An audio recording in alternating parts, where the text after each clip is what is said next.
en las células eucariontes debido a que es aquel organelo que contiene el material genético, ¿sí?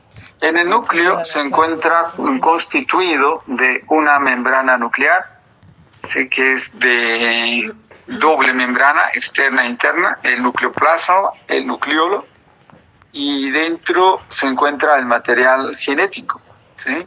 Que puede estar distribuido en lo que se denomina eucromatina y heterocromatina. Cada una de ellas tiene una función determinada.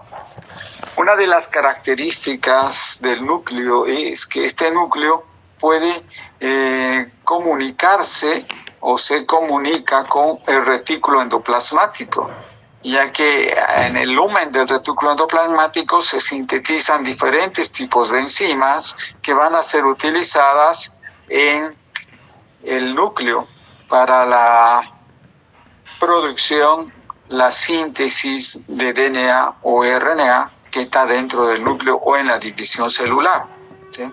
Por ello que el núcleo viene a ser la parte principal de las células eucariontes. También encontramos, aparte de la membrana nuclear, el espacio perinuclear, el nucleoplasma, los poros nucleares. Estos poros nucleares vienen a ser sitios en los cuales difícilmente van a salir diversos tipos de proteínas, de componentes. Los que salen son el retículo endoplasmático, el RNA mensajero, el RNA de transferencia y el RNA ribosómico. El RNA heterogéneo nuclear y el RNA pequeño nuclear no salen. Si salieran, pues estaríamos en un caso patológico. Pero en las células normales no salen. Se quedan integrados dentro del núcleo, ¿sí? En el núcleo también tenemos la cromatina y la heterocromatina y la eucromatina. Estos dos componentes, uno de ellos es activo, ya que se produce la splicing a ese nivel, y el otro que se mantiene inactivo, ¿sí? El material genético como tal se encuentra condensado en lo que se denomina cromosomas. Los cromosomas vienen a ser material genético que forma parte de todas las células eucariontes, de las células mitóticas, ¿sí? Y de las meióticas. En realidad, en los seres vivos, todas las células contienen núcleo, ¿sí?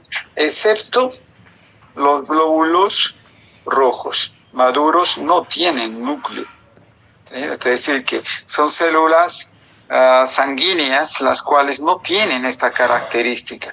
Pero los reticulocitos que son inmaduros sí contienen núcleo porque están en formación. Estos reticulocitos, si están en sangre, en el torrente sanguíneo, significa que es una patología, ¿sí? Generalmente en las leucemias se observa la presencia de estos componentes, ya que no debería de estar, ¿sí?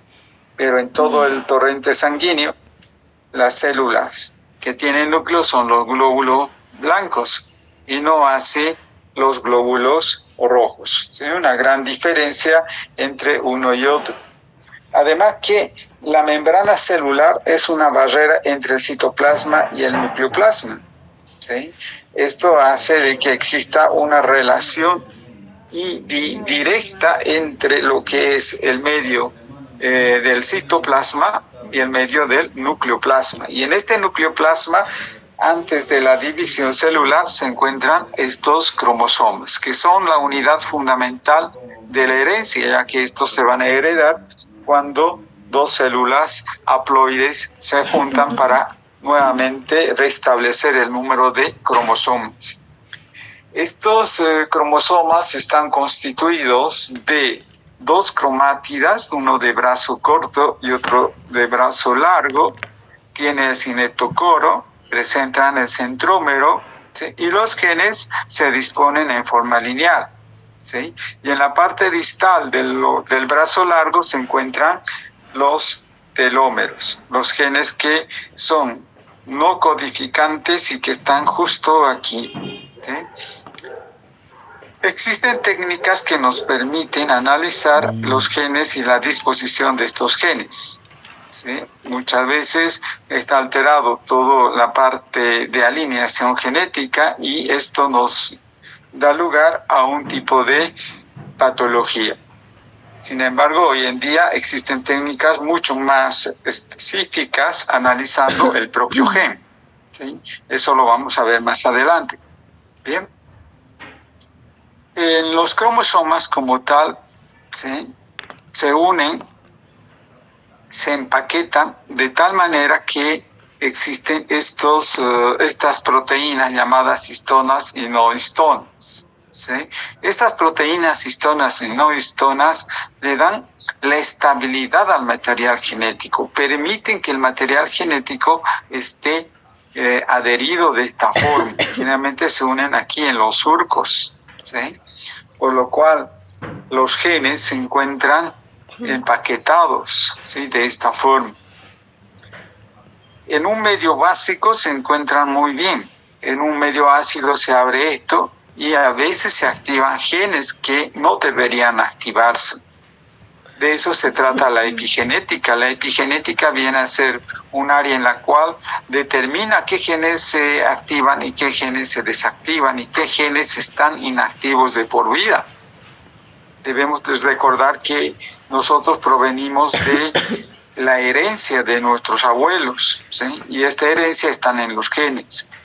Si en algún momento algún descendiente ha tenido un problema genético, un tipo cáncer o cualquier otra enfermedad genética que se ha heredado, ese gen podría ser transmitido, pero podría no estar activo. Entonces se encuentra aquí. ¿Sí? En un medio ácido generalmente se activan genes que no deberían activarse y es por ello que la epigenética estudia en qué medida estos genes se activan o desactivan. ¿Sí? No solamente es el medio ácido, sino también otros factores que van a permitir activarse o desactivarse a los genes. En aspectos normales, generalmente un pH neutro y básico mantienen este material genético en condiciones. Otra característica importante a tener en cuenta de estas proteínas, ¿sí?, que el conjunto de histonas, el DNA, se denomina cromatina. Y esta cromatina son afines a diferentes colorantes, por lo cual podemos determinar la presencia de este material genético, ¿sí?, en una muestra. ¿Sí? Como el árbol de Navidad es una técnica para determinar si están o no están presentes los espermatozoides cuando se toma la muestra de una secreción vaginal. ¿Sí? En una violación podría ser que existan espermatozoides en esa secreción vaginal. Entonces, ¿cómo se la determina? Aplicando esta técnica, el árbol de Navidad. Esta técnica lo que hace es que los colorantes que tiene se lleguen a interactuar con las histonas y no histonas de los espermatozoides. Y los espermatozoides pues tienden a tener un color brillante. ¿Sí? Y de esa manera podemos analizar gracias a esta característica de la cromatina. Otro aspecto importante a tener en cuenta en la extracción del material genético en el campo de la biología molecular es que este material genético se une a nivel de los surcos. Y al unirse a este nivel de los surcos es muy difícil poder separarlos con las técnicas, aun cuando existan técnicas que nos permitan extraer un DNA purificado. Hay una relación matemática, el cual tiene un factor que nos permite decidir si tenemos un DNA totalmente purificado o no. ¿Sí? Antiguamente era muy difícil tener un DNA ultra puro. Hoy en día ya existen técnicas cromatográficas que nos permiten obtener material genético de alta pureza y de muestras de menor cantidad. Claro está, el costo también es elevado. Estos realmente se utilizan en biotecnología forense, ¿sí?, en biotecnología ambiental, donde analizamos patrones genéticos para ver cómo hay cambios en la biodiversidad. Entonces es útil tener en cuenta las características que tienen estas moléculas, ¿sí? En el laboratorio vamos a trabajar con el material genético. Podemos extraer DNA de los microorganismos, DNA del ser humano, DNA de las plantas, DNA de los animales. Todo material genético que se extrae tiene un propósito. Y el propósito es encontrar alguna funcionalidad. En la parte clínica es determinar si efectivamente existen patologías, ¿sí? En la parte agronómica, verificar si ese gen puede ser transferido a otro organismo y su funcionalidad que tiene. En los animales generalmente es para ver qué patologías tienen, ¿sí?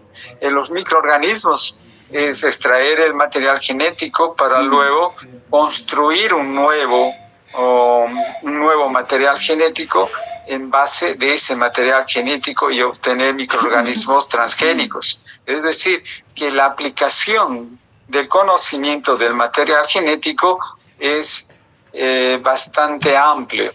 Y para ello debemos saber cómo se expresa el material genético. El material genético se expresa en función del número de cromosomas. Quiere decir que estos cromosomas, ¿sí?, en el ser humano tienen un número determinado, en los animales, en las plantas, ¿sí? También a través de un bandeo de cada uno de ellos podemos saber qué tipo de patología tienen en el ser humano, ¿sí? Algunos no tienen el brazo corto, ¿sí? Otros tienen otro tipo de configuración a nivel de los cromosomas, ¿sí?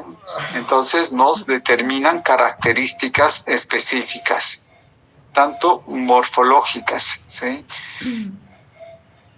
Por su masa en el laboratorio podemos extraer el material genético. Ustedes saben ya qué es concentración. Concentración viene a ser una relación matemática en la cual existe entre soluto y disolvente. En este caso, nuestro soluto va a ser el material genético, que está disuelto en un medio acuoso. La cantidad que vamos a obtener en el laboratorio ronda de miligramos por microlitro, microgramos por microlitro, nanogramos por microlitro, picogramos por microlitro. Son unidades de concentración porque estamos utilizando masa sobre volumen. Y estos son analizados por la técnica de espectroscopía, en la cual podemos determinar a una determinada longitud de onda, tanto del material genético como las proteínas asociadas a ellas mismas, ¿sí? Y una relación matemática que nos permite saber si está o no dentro de estos valores, ¿sí? Si no está dentro de estos valores, significa que ese material genético no está purificado, que existen contaminantes, tanto de los reactivos o de las proteínas.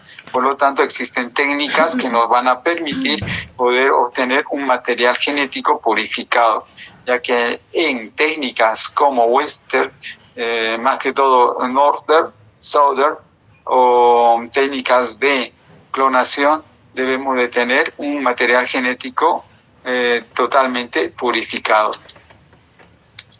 Cuando hablamos por su longitud, nos referimos a las características que tiene el DNA. ¿Qué es el DNA? El DNA es un polímero que está constituido de nucleótidos. Su unidad fundamental es los nucleótidos y que están enlazados a través de enlaces fosfodiéster. Y el DNA es de hebra doble, una cadena paralela y una antiparalela, ¿sí? Y está constituido por adenina, adenina, guanina, timina, guanina y su complementario. Esto es una longitud. Y cuando estamos en longitud, lo expresamos como pares de base. Un par de base, dos pares de base, tres pares de base, cuatro pares de base, cinco pares de base, seis pares de base, siete pares de base, ocho pares de base, 10 pares de base, 100 pares de base, 1000 pares de base, 5000 pares de base. Podemos utilizar la nomenclatura megapares de base, gigapares de base, la cual nos indica la cantidad de nucleótidos que tiene cada longitud. ¿En qué técnica la utilizamos esto? Pues la utilizamos en la técnica de la electroforesis. La técnica de la electroforesis es una técnica que nos permite aplicar genes conocidos, un marcador de peso molecular, y la muestra como tal.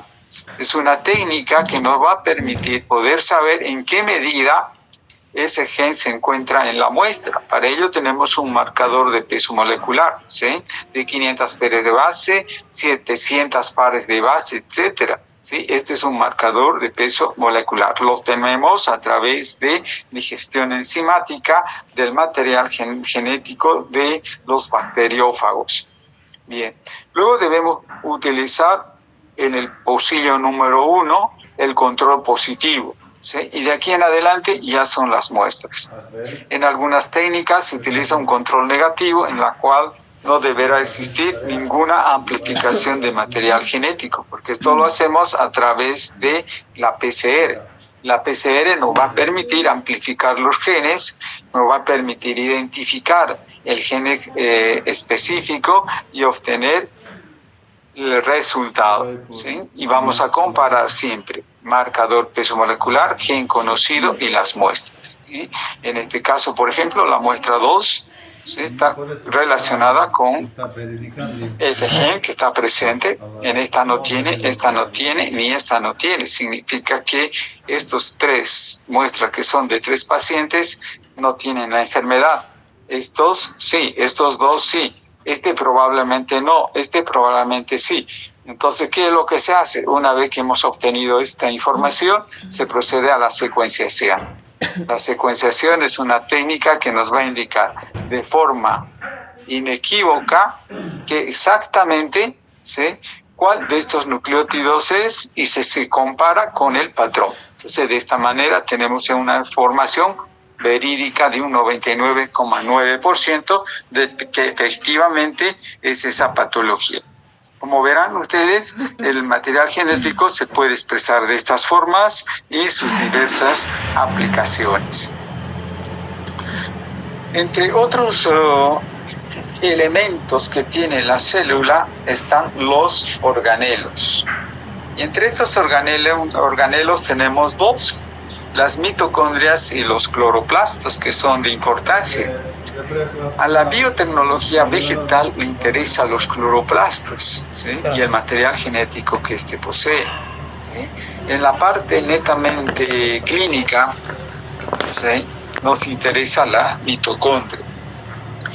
Estos organelos, las mitocondrias, son organelos complejos que realizan varias funciones importantes en la célula eucariota. Sus membranas especializadas, porque es de hebra de 2 membranas, ¿sí?, tienen el objetivo de generar el trifosfato de adenosina, es decir, adenosina trifosfato, el ATP, lo que permite aumentar enormemente la producción de energía a partir de la degradación de los glúcidos y los lípidos, ¿sí? Esto significa entonces que las mitocondrias van a utilizar productos químicos para poder obtener la energía, ¿sí? A este nivel de las crestas es donde se lleva a cabo todas estas reacciones químicas, ¿sí?, en la matriz, en el espacio intermembrana que existe. En la mitocondria encontramos su propio material genético, un material genético de hebra doble, circular, cerrado covalentemente, y que estos genes que ustedes pueden observar son genes codificantes, todos ellos, ¿sí? Tienen una cadena ligera y una cadena pesada, ¿sí? La replicación de este material genético está realizado por la enzima DNA polimerasa gamma, ¿sí? El DNA mitocondrial se encuentra en la parte interna. También existe RNA mitocondrial y ribosomas, lo cual significa que la mitocondria tiene las características de sintetizar sus propias proteínas y sintetizar proteínas para el medio citoplasmático y para la propia célula. Es más que aquí, a este nivel, es donde se origina la apoptosis, la muerte celular. Es aquí donde se programan, es aquí donde empieza la síntesis de los diferentes tipos de enzimas para la destrucción de la propia célula, ¿sí? Entonces la mitocondria viene a ser un organelo de importancia. Los cloroplastos también tienen un material genético muy similar a este, ¿sí? Tienen DNA cloroplástico, RNA cloroplástico y las proteínas cloroplásticas. La disposición de las mitocondrias en las células eucariontes difiere, ¿sí? En función del sitio donde se encuentra. En las células a nivel del músculo cardíaco existe mayor cantidad de mitocondrias debido a que necesitan energía las 24 horas, porque el corazón no deja de latir. Funciona desde que empieza a formarse el corazón hasta el día en que dejamos esta tierra, ¿sí? El corazón nunca va a dejar de funcionar, por lo tanto necesita una gran cantidad de mitocondrias. Y hay mitocondrias que en otras células se encuentran en otro sitio, ¿sí? Las funciones importantes que debemos recordar es que la mitocondria produce energía, ATP. Está relacionada con la fosforilización oxidativa. Existe un equilibrio de iones de calcio, apoyo en la creación de testosterona y estrógeno, que son hormonas que están directamente ligadas a ambos sexos, ¿sí? Patologías, a disminución de una de ellas, alteración a nivel de la mitocondria. Este es un esquema de cómo la mitocondria puede utilizar los glúcidos, los lípidos, que son componentes, que son moléculas orgánicas, que entra a la célula, la mitocondria más el oxígeno, se produce energía química, que es el adenosin trifosfato, ¿sí? O el trifosfato de adenosina. Y como productos secundarios, dióxido de carbono y agua. Entonces, esto es el accionar de la mitocondria. En cambio, el cloroplasto parte de la energía para generar compuestos orgánicos, ¿sí? Es decir, tiene lo opuesto a la mitocondria.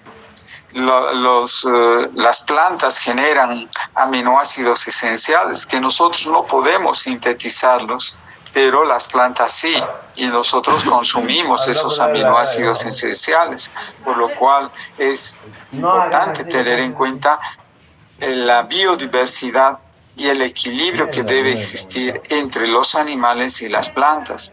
El cloroplasto procesa energía solar, energía química, mediante la fotosíntesis. Ese es el término que se utiliza para la acción que tiene el cloroplasto. Almacena almidón, sintetiza proteínas, sintetizan carbohidratos, sintetizan lípidos, sintetizan diversos tipos de productos. ¿Bien? Luego tenemos las células meióticas. Estas células meióticas son células haploides, es decir, que tienen la mitad de cromosomas. En los seres humanos tenemos dos células meióticas, los óvulos, que están constituidos por una corona radiante, la zona pelúcida, tenemos el citoplasma, el núcleo y las mitocondrias. En los varones, la célula meiótica, las células germinativas, es el espermatozoide. En el acrosoma, que está aquí, se encuentra la espermoliosina y el receptor SP3. ¿Sí? Este receptor SP3 y la espermoliosina dan lugar, sobre todo el receptor SP3 que está aquí y la espermoliosina que está aquí. Este reconoce a este y gracias a ello puede ingresar el espermatozoide dentro del óvulo. Luego tenemos el núcleo, luego del núcleo tenemos un centriolo, todo esto es la cabeza del espermatozoide, y en la parte intermedia se encuentran las mitocondrias, ¿sí? Aquí se encuentran todas las mitocondrias. Y el flagelo está constituido de dineína, que es la estructura química, el cual permite que esta proteína contráctil pueda moverse, pero necesita energía, por eso que se encuentran las mitocondrias aquí. De nada serviría que esté aquí adentro, tiene que estar afuera, para que la energía que utiliza este flagelo durante el recorrido que tiene en el líquido espermático pueda movilizarse, ¿sí? Gracias a esta mitocondria. Estas son mitocondrias paternas y aquí están las mitocondrias maternas. Cuando se produce la fecundación, entonces el receptor SP3 es, ¿sí?, reconocido por la espermiolicina, la enzima. Esta enzima degrada la corona radiante, entra a la zona entre corona radiante y zona pelúcida, ¿sí? Una vez que ingresado, solamente entra el núcleo y del cuello para allá se parte, ya no entra, lo cual significa que el DNA mitocondrial materno se mantiene y el DNA mitocondrial paterno se pierde. Por ello tenemos análisis en el laboratorio de maternidad, utilizamos el DNA mitocondrial y en el caso de la paternidad utilizamos el DNA nuclear. Entonces son muestras que van a utilizarse para poder realizar el análisis de casos de delitos en los cuales se están disputando un hijo o una hija, ya sea de parte del padre o de la madre. ¿Sí? En este video voy a mostrarles cómo ocurre, ¿sí? Después de que están de cortejos, después de cortejos se casan, después de casados ya saben lo que hacen, ¿sí? Se asemeja como estuvieran en un mar, pero esto no es el mar, este es el líquido espermático. En este líquido espermático ustedes verán que los espermatozoides a través de la proteína contráctil tienen la capacidad de movilizarse, ¿sí? Vean cómo estos cabezones empiezan a moverse de tal manera que tienen velocidad, son 350.000 espermatozoides, ¿sí? Aquí está la enzima y el receptor, ¿sí? Uno de ellos logra ingresar, ¿sí? Una vez que ha ingresado esta zona periférica, en la parte interna, ¿sí?, el receptor S3 va a empezar a ser detectado, ¿sí? Se rompe la parte del cuello y solamente ingresa el núcleo, ¿sí? Y va a recombinarse con el núcleo del óvulo y así restablece los cromosomas. Así vinimos a este mundo y tenemos material genético proveniente de nuestro padre y de nuestra madre, ¿sí? O en casos aquellos donde están los patas de lanas, pues también esto ocurre, ¿sí? Pero normalmente es entre padre y el madre, y el nuevo hijo llevará esa información genética, y eso es lo que analizamos en el laboratorio, ¿sí? Como ustedes verán en este gráfico, ¿sí?, este gatito está molesto porque no se parece ninguno de ellos a él, ¿sí? Entonces pide un análisis de DNA paterno, ¿sí? Porque si fuera gata pediría un DNA mitocondrial. Entonces este está pidiendo un DNA nuclear para verificar si efectivamente su descendencia es de él o no es de él. Aparentemente no es. Bien, ¿alguna pregunta? Hasta contar 3. 1, 2, 3. Dejo de compartir.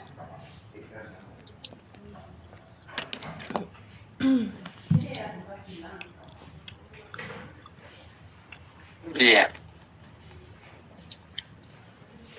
Entonces, voy a dictarles su cuestionario correspondiente a este tema.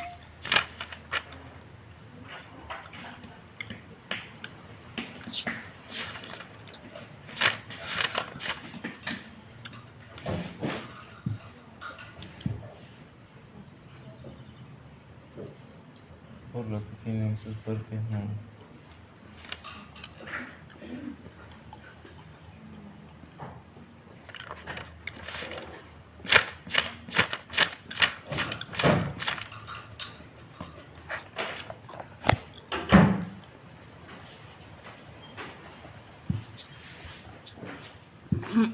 No más.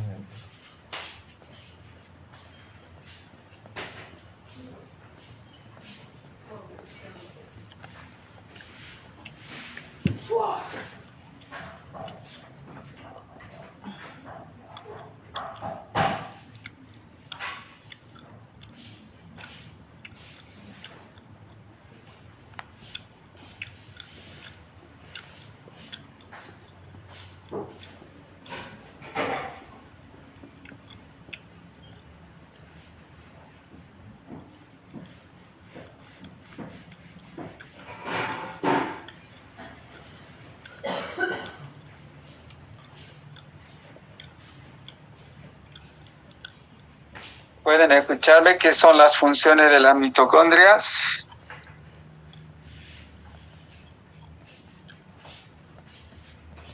Sí, doctor, se escucha.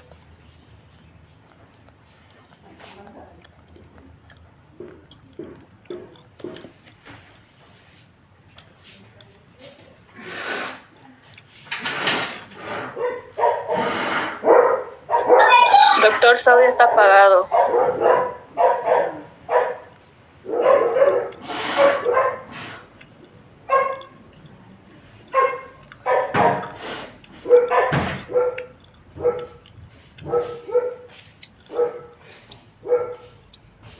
¿Ahora pueden escucharme? Sí, sí, doctor. Sí.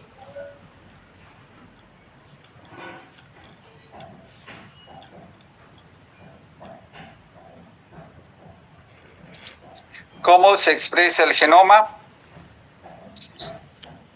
Siguiente pregunta. ¿Cómo se encuentra el material genético en los eucariontes?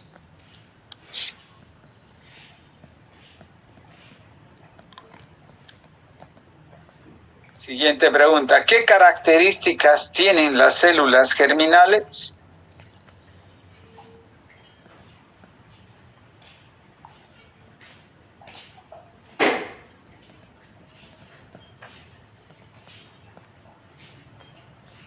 ¿Qué es la cromatina y cuál es su aplicación?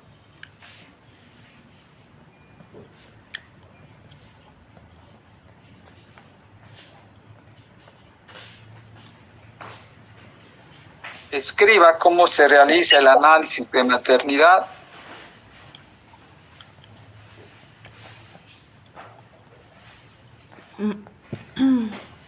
¿Qué clase de proteínas se unen a la estructura del DNA y qué función presentan? ¿Cómo? ¿Qué clase de proteínas se unen a la estructura del DNA y qué función presentan?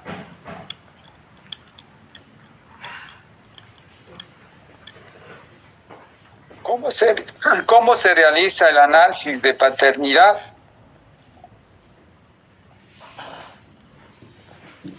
No sé.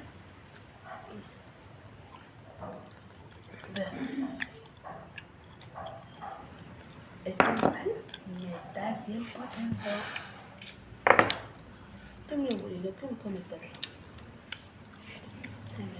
¿Cuáles son las funciones de la mitocondria y del cloroplasto?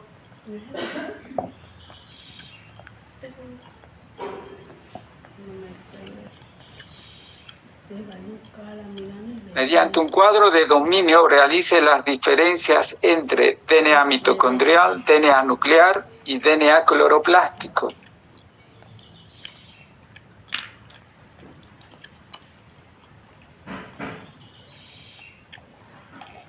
Doctor, ¿puede volver a repetir la pregunta? Mediante un cuadro de dominio realice las diferencias entre DNA mitocondrial, DNA nuclear y DNA cloroplástico.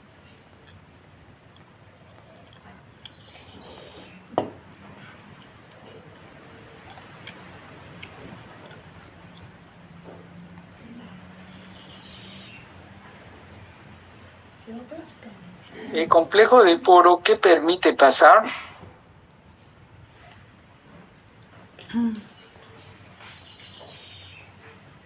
El DNA mitocondrial en el área forense, ¿para qué se utiliza?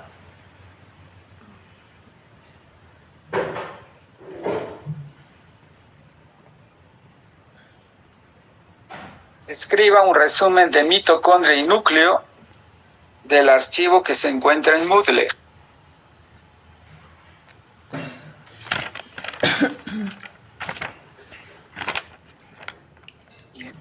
Toda esta información la tienen que subir a Moodle ahora para que lo presenten en la clase presencial, ¿sí?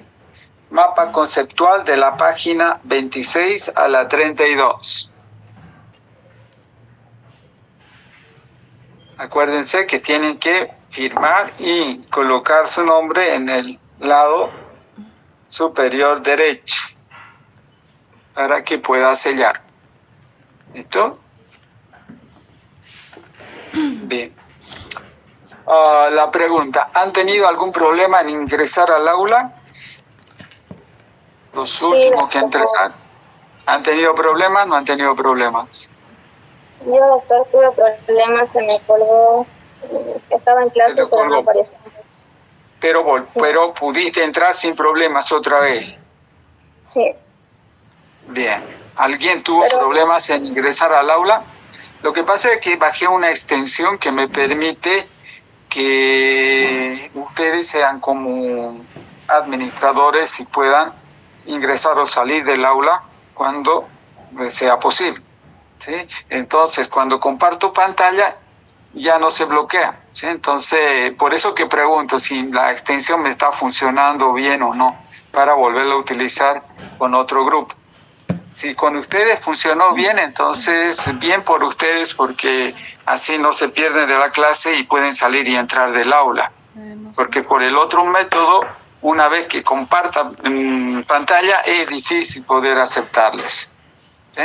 Por ello la pregunta. Bien. Doctor. Muy bien. Entonces voy a optar por esa extensión. Muy bien, que tengan un feliz día. Nos vemos en el laboratorio, ¿sí? Y Disculpe. la próxima semana en teoría. Bien. Doctor, disculpe que lo moleste, es que entré, pero ya había sacado foto. Ya saqué foto, ya. Prendan su cámara, entonces voy a sacar la última foto, ¿ya? Así todos están con la asistencia.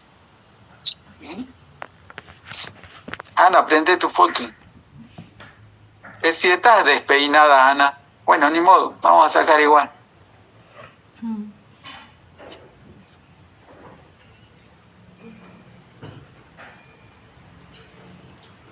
Listo. Entonces con esto tenemos la asistencia fotográfica, ¿sí? Lo cual también nos exigen una evidencia de la asistencia al curso virtual, ¿sí? Y otra es la revisión de los trabajos que se envía a Moodle. Hoy habilitaré, ¿sí? No lo dejen para sábado y domingo, porque esa plataforma anda colapsada sábado y domingo y a veces entra en mantenimiento. Entonces es muy difícil poder modificar o más que todo subir información. De modificar ya no se puede, porque cuando ya se programa tal fecha. 2, 3 que envíen ya no se puede modificar porque ya está con una fecha bien determinada. Entonces es difícil. Lo que yo les sugiero es que no lo dejen para último. Cuando dejan de último ya se quedan sin su trabajo. Acuérdense que los trabajos en Moodle tienen una buena nota, ¿sí? Que tengan un feliz día. Chao, Emily. Chao, Cayo.